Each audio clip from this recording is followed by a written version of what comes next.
Hola, bienvenidos a una nueva emisión del Mundo Ahora por France 24. Yo soy Andrés Mesa Muñoz y a continuación los titulares. De visita en Bruselas, el presidente de Ucrania celebró las nuevas sanciones de Estados Unidos y la Unión Europea contra Rusia.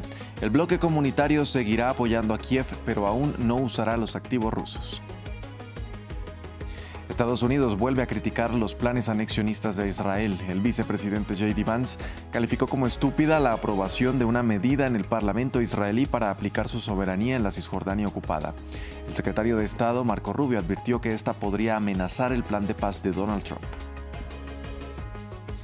La reunión entre los presidentes de China y Estados Unidos ya tiene fecha. Será el próximo jueves en Corea del Sur, según confirmó la Casa Blanca. Esta confirmación del encuentro de Donald Trump con Xi Jinping provocó un pequeño repunte al cierre de Wall Street.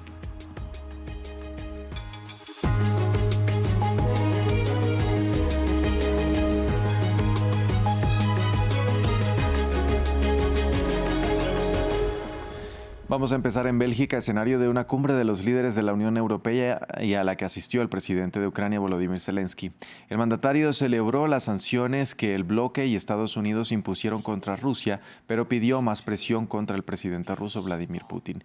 Zelensky, en particular, busca que Bruselas dé luz verde para poder usar los activos congelados a Moscú y así financiar su defensa contra la guerra rusa. Mi postura es que ante todo necesitamos usar cualquier tipo de dinero ruso para la producción ucraniana y aumentarla.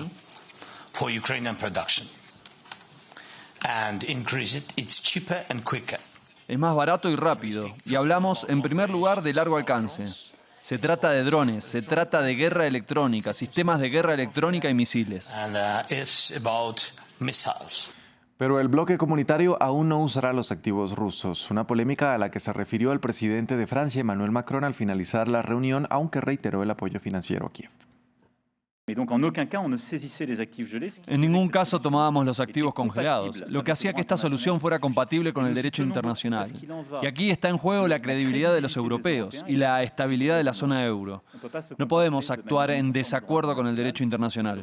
Y lo vuelvo a decir para que todos nuestros socios financieros lo sepan. Esta solución plantea problemas jurídicos que han sido expresados por el gobierno de Bélgica. Plantea problemas de cómo compartir los riesgos. Plantea problemas de resolución del conflicto. ¿Qué haríamos con estos activos si hay una resolución? Si hay una salida previa y otros deciden que estos activos hay que devolverlos, ¿qué haríamos en ese momento con las garantías? Todas estas preguntas son legítimas y hay que darles una solución técnica. Tenemos que hacerlo metódicamente y con calma. Y este es el trabajo de las próximas semanas. Desde Rusia reaccionaron a las recientes sanciones en su contra y dijeron que estas medidas no les afectan. Por el contrario, destacaron las estrategias que han desarrollado para sortear este tipo de afectaciones a sus industrias energéticas. Los expertos consideran que la economía mundial podría verse afectada con estas sanciones estadounidenses y europeas que golpean directamente al petróleo y al gas natural licuado ruso. En cuanto a las nuevas sanciones, en primer lugar, no hay nada nuevo. Sí, son graves para nosotros, por supuesto, es comprensible y tendrán ciertas consecuencias, pero aún así no afectarán significativamente nuestro bienestar económico. Por supuesto, esto es un acto inamistoso hacia Rusia, es algo obvio y no fortalece las relaciones ruso-estadounidenses, que apenas comienzan a recuperarse. Por supuesto, con tales acciones, la administración estadounidense daña las relaciones ruso-estadounidenses. El presidente de Ucrania, Volodymyr Zelensky, también agradeció a España por sumarse al programa de la OTAN que establece la compra de armamento a Estados Unidos para enviar a territorio ucraniano. Una decisión que llegó como respuesta de la Moncloa ante las reiteradas acusaciones por parte del jefe de la Casa Blanca contra el país ibérico por no comprometer el 5% de su PIB para defensa, como acordaron el resto de los miembros de la Alianza Atlántica. Pasamos ahora a Medio Oriente. El secretario de Estado de Estados Unidos, Marco Rubio, llegó a Israel para relevar a J.D. Vance en el carrusel de altos cargos de la administración republicana que están visitando el territorio israelí para velar por la continuidad del plan de Trump para Gaza. Sin embargo, en el centro de las discusiones se sitúa ahora la Cisjordania ocupada. En medio de la tregua en la Franja de Gaza, la atención internacional se traslada a Cisjordania ocupada. Tras décadas de colonización ilegal, según el derecho internacional, Israel avanza en formalizar en su legislación nacional la anexión total de este territorio palestino. Una línea roja para Donald Trump, según insistió en una entrevista publicada este jueves en la revista Time. Le dijiste a Netanyahu que no le permitirías anexar Cisjordania. Todavía hay fuerzas en su coalición que presionan para ello. Me pregunto cuáles serán las consecuencias si siguen adelante. No sucederá, no sucederá, no sucederá porque di mi palabra a los países árabes y no puedes hacerlo ahora. Hemos tenido un gran apoyo árabe. No sucederá porque di mi palabra a los países árabes. No sucederá. Israel perdería todo el apoyo de Estados Unidos si eso sucediera. Un apoyo diplomático, militar y económico imprescindible para el gobierno israelí, y que repetidamente sitúa al primer ministro Benjamin Netanyahu en un delicado equilibrio entre la presión interna de los colonos de su coalición para avanzar sin freno con la ocupación y los intereses de Estados Unidos en la región, como mantener el plan de 20 puntos para Gaza o desarrollar nuevos acuerdos de Abraham, por ejemplo, con la normalización de relaciones entre Israel y Arabia Saudita. Un choque de intenciones escenificado este jueves por el ministro encargado de las colonias, Bezalel Smotrich. Si Arabia Saudita nos dice que la normalización es a cambio de un Estado palestino, amigos, no gracias. Continúen montando a camellos en la arena del desierto. Mientras, según un estudio de Ipsos Reuters, la mayoría de estadounidenses ya cree que su país debería reconocer el Estado palestino, para el cual sería clave el futuro de Cisjordania ocupada, un territorio al que los fundamentalistas judíos se refieren con el nombre bíblico de Judea y Samaria. La Casa Blanca confirmó que el presidente Donald Trump se reunirá con su homólogo chino Xi Jinping el próximo jueves en Corea del Sur durante su gira por Asia. El mismo mandatario estadounidense se mostró optimista frente al encuentro y adelantó que uno de los principales temas será el fentanilo, ya que acusa al gigante asiático de tener un rol clave en el envío de esta droga a la Unión Americana. La confirmación de dicha reunión provocó un ligero impulso en los principales índices bursátiles estadounidenses que cerraron al alza.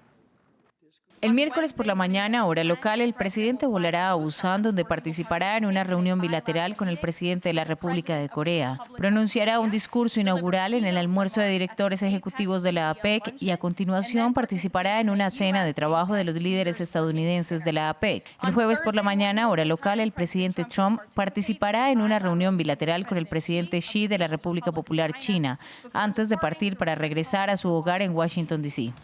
Y no cesa la escalada verbal entre Estados Unidos y Colombia por el despliegue naval de Washington en el Mar Caribe, que ahora se ha ampliado al Pacífico.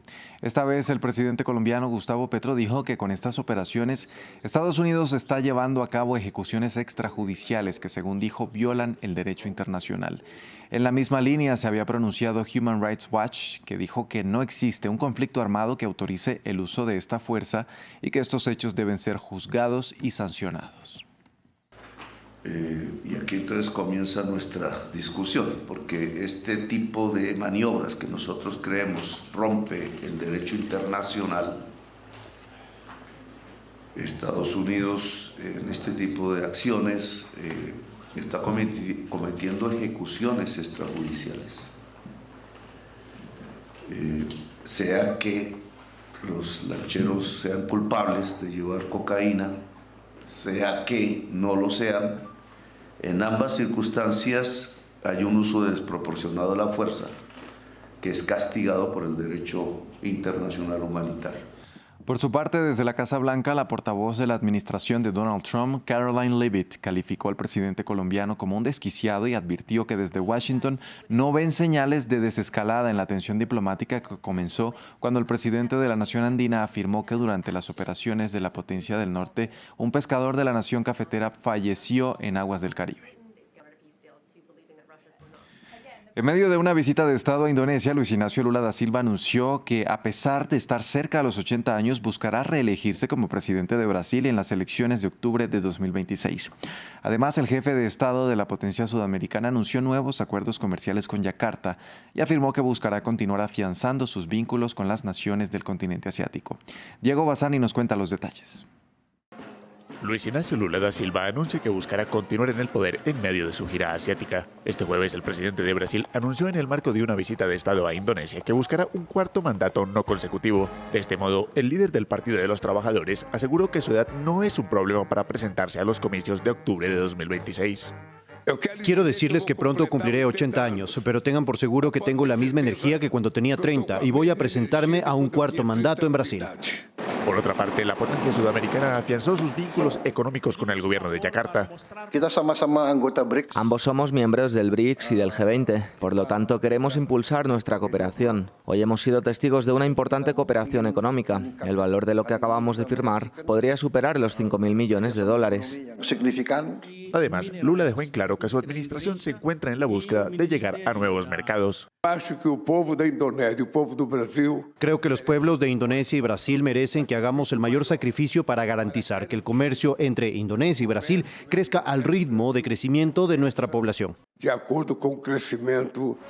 La próxima parada de la gira asiática del mandatario brasileño será Malasia, en donde Lula se reunirá con el primer ministro Anwar Ibrahim con la ambición de expandir las inversiones entre ambos países. Además, participará en la cumbre de la ASEAN en Kuala Lumpur, reunión en la que también se espera la presencia del presidente de Estados Unidos, Donald Trump, y altos funcionarios del gobierno de China. Terminamos en París. Hoy se presentaron las rutas del Tour de Francia femenino y masculino del próximo año. La edición 113 del torneo comenzará el 13 de julio en Barcelona y culminará el 26 de ese mismo mes en la colina de Montmartre de la capital francesa. Desde allí, nuestra periodista Natalia Ruiz Giraldo nos envió el siguiente reporte. Hoy aquí en París se presentaron los recorridos de los Tours de Francia masculino y femenino para 2026.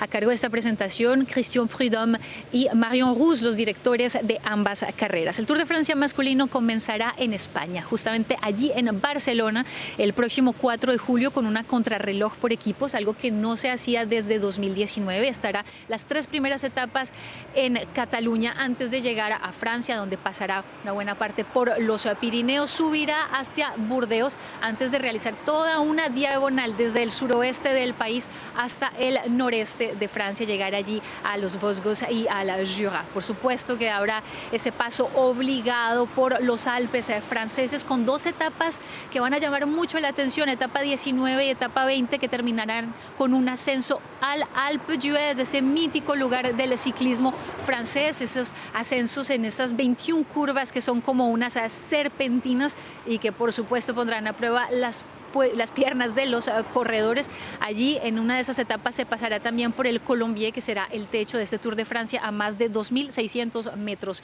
de altura, y la llegada después de todo esto será por supuesto aquí en París, y una vez más el Tour terminará pasando por el mítico barrio de Montmartre, en esas calles empinadas y empedradas. Esto ya se había probado en el Tour de Francia de este año, había sido una etapa que había gustado muchísimo, que había generado unos ratings muy altos, y por eso la organización mantiene entonces ese momento con mucho más picante, esa llegada aquí a París, que es un legado también de los Juegos Olímpicos que se celebraron ya hace un poco más de un año aquí en la capital, con la prueba de ruta que también pasaba por Montmartre.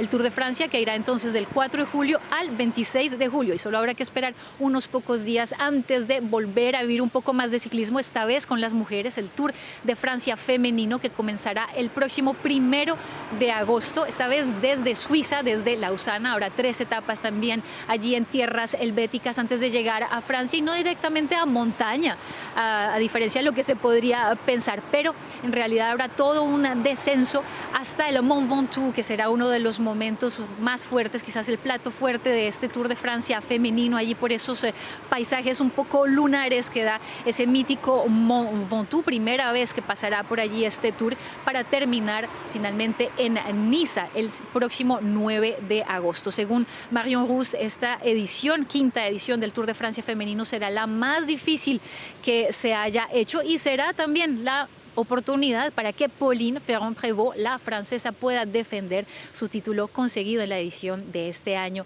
allí en Châtel. Hasta aquí este informativo. Gracias por acompañarnos. Continúen con toda nuestra programación.